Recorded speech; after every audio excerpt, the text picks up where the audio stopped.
Vous savez, mes parents ils m'ont appris une chose, que mentir, c'est pas bien. Je déteste les gens qui mentent. Les menteurs, ça me rend... Mais bon, en soi, quelqu'un qui ment, ça peut passer des fois. Mais une entreprise qui ment sur la qualité d'un de ses produits, là c'est un peu plus compliqué à laisser passer.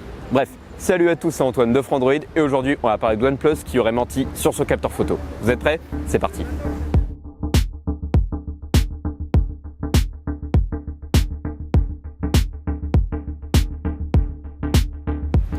L'accusé, OnePlus, avec son flagship, le OnePlus 7 Pro. Il a un triple capteur, mais on va surtout se concentrer sur un objectif, c'est le téléphoto, qui a un capteur avec un zoom optique x3. Enfin, ça c'est sur le papier.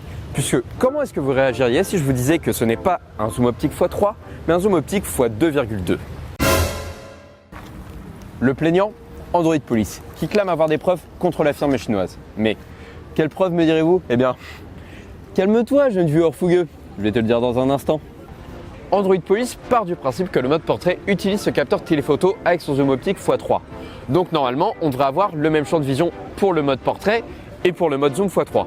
Sauf que quand on regarde, eh bien le mode portrait a un plus gros champ de vision alors qu'il devrait être égal. Grâce à de savants calculs que je vous expliquerai pas car je suis nul en maths, Android Police a conclu que le zoom optique était en fait en x2,2 et pas en x3. Eh bien, qu'est-ce que ça change me direz-vous? La qualité de l'image.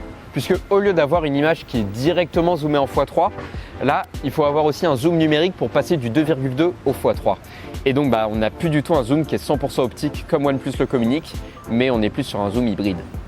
OnePlus a répondu à ce début de polémique en disant que le zoom était bien 100% optique et qu'il y avait juste un changement de champ de vision. Sauf que pour changer de champ de vision, il faut bien zoomer soit en optique soit en numérique. Et là, c'est impossible de le faire avec optique. OnePlus annonce qu'il n'y a pas de perte de qualité. Sauf que si c'est un zoom numérique, on a obligatoirement une perte de qualité. Donc c'est forcément un zoom optique. Sauf que non, c'est un zoom numérique, donc il y a de la perte de qualité.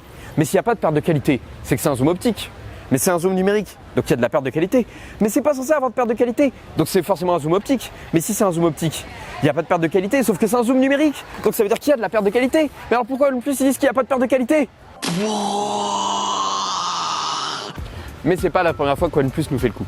Déjà à l'époque sur son OnePlus 5, elle avait annoncé un capteur téléphoto avec un zoom optique x2, alors que c'était tout simplement un zoom optique x1,6 accompagné d'un zoom numérique.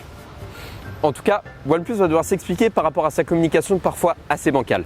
Enfin bref, c'est la fin de cette vidéo, j'espère qu'elle vous a plu. Vous pouvez vous abonner à la chaîne et cliquer sur la cloche pour ne rater aucune vidéo. Laissez un pouce bleu et allez dans la description pour découvrir notre article où nous expliquons en profondeur ce problème. Quant à moi, je tenais à vous dire, on peut peut-être tromper 1000 personnes une fois. On peut tromper une personne 1000 fois, mais on ne pourra jamais tromper 1000 fois 1000 personnes. Allez, boujou! Salut, c'est Steven Cartouche et bienvenue dans Fracasse. Aujourd'hui, je vais tomber en arrière. Ah! C'était extrême. Oh, ce sont mes fans. Bonjour à tous. Bonjour mes amis. Oui, je vous aime.